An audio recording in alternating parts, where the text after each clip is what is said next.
Não, a nossa disciplina é língua hebraica. Língua hebraica. O assunto não é de tanta complexidade assim. Não, o assunto é profundo, mas não é de tanta complexidade. E nós vamos utilizar aqui um método prático, um método eficaz para facilitar o aprendizado. Entendeu? Eu só espero que vocês vão assimilar o conteúdo de cada aula. A língua hebraica tem 22 letras. Cada letra tem um significado literal e simbólico. Cada letra tem um valor numérico. Cada letra tem a sua representatividade linguística. Tem o seu formato, né? Seu formato gráfico, o seu significado, a sua pronúncia, tem a sua transliteração e o valor numérico de cada letra. E a língua hebraica é língua sagrada. É o Ivrit Lashon HaKodesh. Em hebraico é Ivrit. Lashon, sim, Lashon, língua. E HaKodesh, sagrada. Então, hebraico, língua sagrada. Ivrit Lashon HaKodesh. Não só para o povo judeu, mas para os povos semíticos é língua sagrada. Os fenícios, os cananeus, quem mais? Os siríacos, os árabes e o povo hebreu. Então é língua conhecida por língua sagrada. É a língua que Moisés utilizou para escrever a Torá, os 5 primeiros livros da Bíblia, a língua que Adão e Eva falaram. E Deus fez via existência as coisas inexistentes pelo poder da palavra haja. E a palavra é língua hebraica. Só que a língua hebraica passou por um processo de evolução, de aperfeiçoamento, de modernização.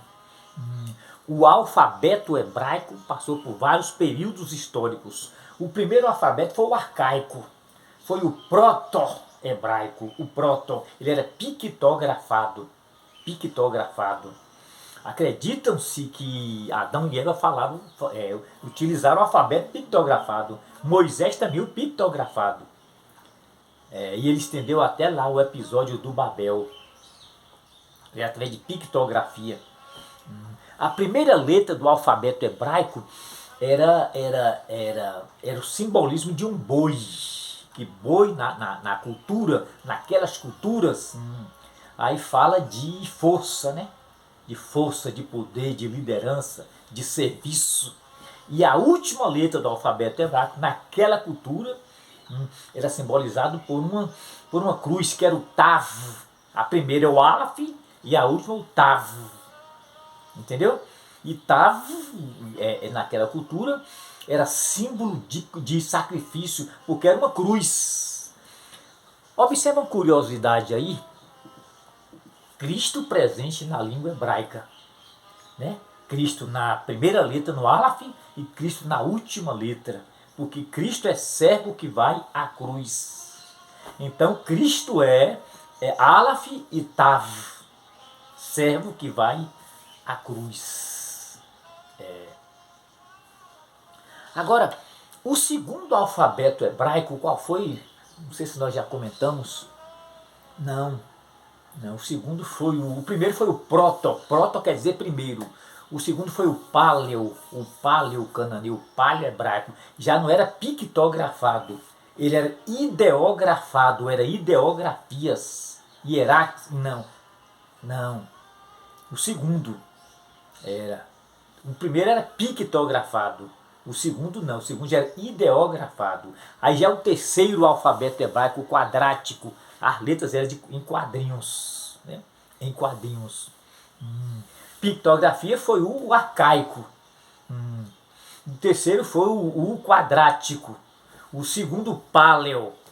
Só que o terceiro alfabeto hebraico, o quadrático, ele cai no desuso. Quando o povo chega no cativeiro, devido a um processo de aculturação, o povo passa a falar uma outra língua, a língua aramaica, que é também uma língua semítica, é língua semítica da família afroasiática. Entendeu? Sim, aí depois da Septuaginta, não é isso? Que é aquela tradução do hebraico aramaico para o grego. E aí Jesus fala não, mas não entra na questão da Septuaginta. Vamos nos focar agora na primeira letra do alfabeto hebraico. Primeira letra, que é o Aleph. O Aleph. Então, para os povos semíticos, o alfabeto hebraico é uma língua sagrada. É o Ivrit Lashon HaKodesh. E aqui está a primeira letra do alfabeto hebraico, tá vendo? Só que esse alfabeto aqui não é o arcaico, esse é o segundo. Esse é o ideografado, não é o pictografado. Ao visualizar o Aleph, ele parece um K, não parece um K? Hein, Lima? Não parece um K? Mas ele é um Aleph. E ao visualizar essa letra do alfabeto hebraico, você vai logo perceber que o Aleph insere em seu formato gráfico mais 3 letras. 3 letras. Por isso que ela tem um significado simbólico muito grande. Então vamos fazer uma análise simbólica, porque cada letra do alfabeto hebraico tem um significado literal e simbólico. Então, você observa, eu disse que ela insere mais 3 letras, o Aleph insere mais 3 letras no seu formato gráfico, né? Nós temos aqui, olha, o Vav, tá vendo? O Vav, que é uma letra hebraica, o Vav aqui, ele faz uma conexão entre os dois Yud, que aqui tem o Yud superior e o Yud inferior, entendeu? Cada letra hebraica tem um valor numérico. O valor numérico do Aleph é 1. Simboliza a unidade e unicidade de Deus. Entendeu? Unidade e unicidade de Deus. Mas o Aleph aqui, ele remete ao tetagrama hebraico. Vamos ver por quê? Porque ele vai fazer aqui uma soma, a soma 26, e o número 26 é a soma do tetagrama hebraico. Vamos ver aqui, olha, aqui tem Yud superior e o Yud inferior. O Yud aqui aponta para, ou simboliza, a transcendência de Deus, né? Deus, um ser originador e mantenedor de tudo, porém luz inacessível. Luz inacessível. E o Yud inferior aponta para a realidade humana. Então, realidade de Deus e realidade humana. Aqui o Vav vai fazer uma conexão entre essas duas realidades. Ele vai fazer, espécie aqui, uma reconciliação entre o divino e o humano. E o Yud, ele representa, na numerologia bíblica, ele representa 10. Mas nós temos aqui 2 Yud. Yud superior e Yud inferior. Então 10 mais 10, 20. E o Vav, que faz aqui esta conexão entre os 2 Yuds, o Vav representa 6. Então nós temos aqui uma soma de 26, né? 6, 10 mais 10 e mais 6, 26, que é a soma do tetagrama hebraico. Sendo assim, o Aleph, ele remete ao tetagrama hebraico. E o tetagrama hebraico, ele é composto por 4, quantas letras? 4 letras hebraicas. O tetagrama hebraico. Não estou falando do tetagrama, assim, o arcaico, assim, primeiro o arcaico, assim, aí o outro é uma transliteração do arcaico. Sim. Mas o tetagrama hebraico, ele é composto de 4 letras: Yud, Red, Vav, Re. E nós temos aqui o Yud, tá vendo? É Yud, Red, Vav, Re. E aqui nós temos o Yud e o Vav. Então 2 letras aqui estão no tetagrama hebraico. E o tetagrama é composto por 4, né? Yud, Red, Vav, Re. Observa que o Re há uma repetição.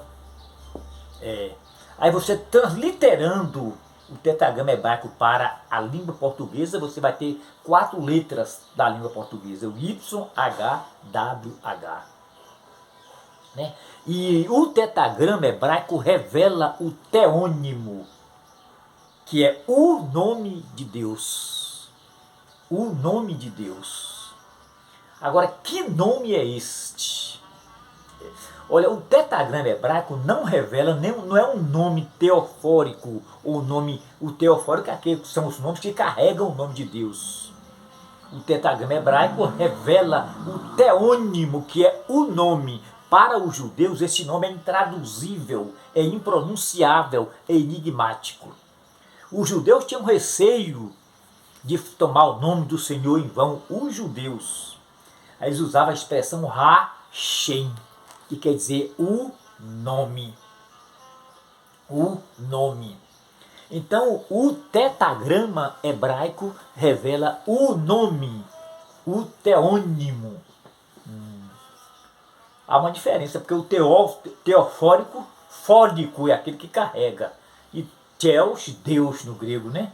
Então são nomes teofóricos, né? Que carregam, são vários. Não vamos entrar nessa área, senão o tempo vai embora.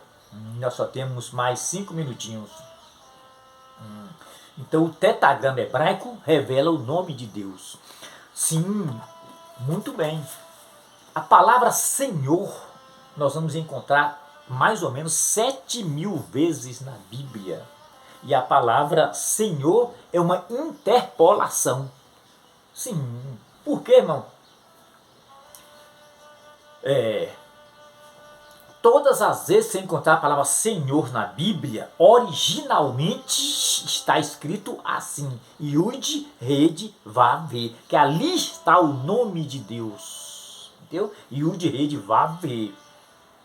Aí no processo de tradução, aí os escribas tradutores, alguns deles, ou todos eles eram antissemitas, tinham aversão. Aí eles faziam essas interpolações. No lugar do tetragrama, colocava a palavra Senhor. Por quê? Vamos ver por quê. Porque Senhor, a palavra Senhor, vindo aqui do hebraico, é Adonai. E vindo do grego é Kyrios. Kyrios. Se traduzem por Baal ou dono. E Baal era a divindade dos cananeus. Então paganizaram o nome de Deus. Profanaram o nome de Deus. Vamos ver aqui rapidinho. Em Ezequiel, no capítulo 36, versículo 23, diz assim: Eu santificarei o meu grande nome, que vós profanaste entre as nações. Eu restituirei o meu nome, que vós profanastes entre as nações. Então a maior profanação ao nome de Deus é esta substituição. Entendeu? Que implica numa interpolação, é tirar o tetragrama hebraico Yud, Red, Vav, e colocar a palavra Senhor. Entendeu? Aí diz aqui o texto que isso é uma profanação, é profanar o nome de Deus. E é diante deste nome que todo joelho vai se dobrar e toda língua vai confessar. Agora, que nome é este, irmãos? Aí surgem muitas teologias especulativas, né? Com relação ao nome de Deus. É uma delas, Jeová, Yahová, entendeu? São várias especulações filosóficas, religiosas, mas existe o nome dele revelado no tetragrama, que é o teônimo. O teônimo.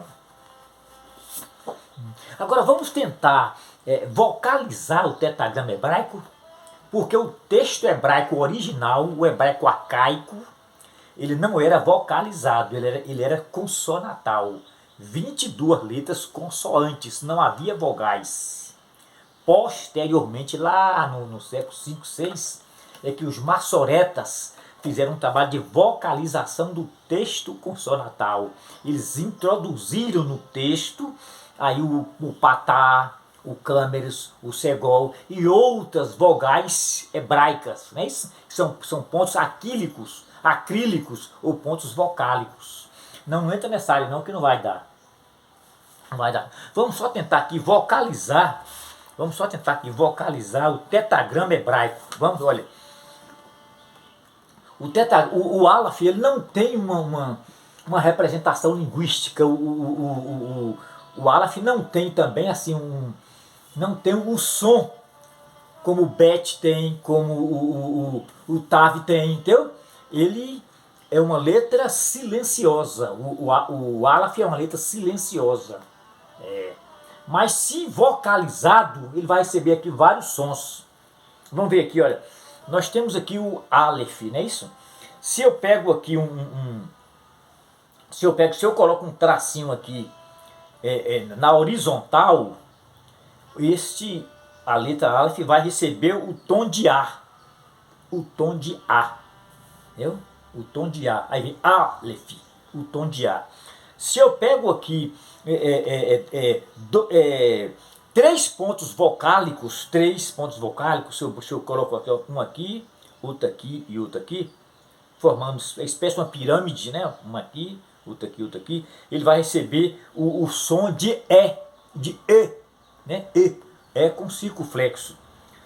Não é isso? Mas se eu pego aqui um ponto vocálico, um só pontinho vocálico, e coloco aqui, olha, aqui, abaixo do Vav, tá vendo?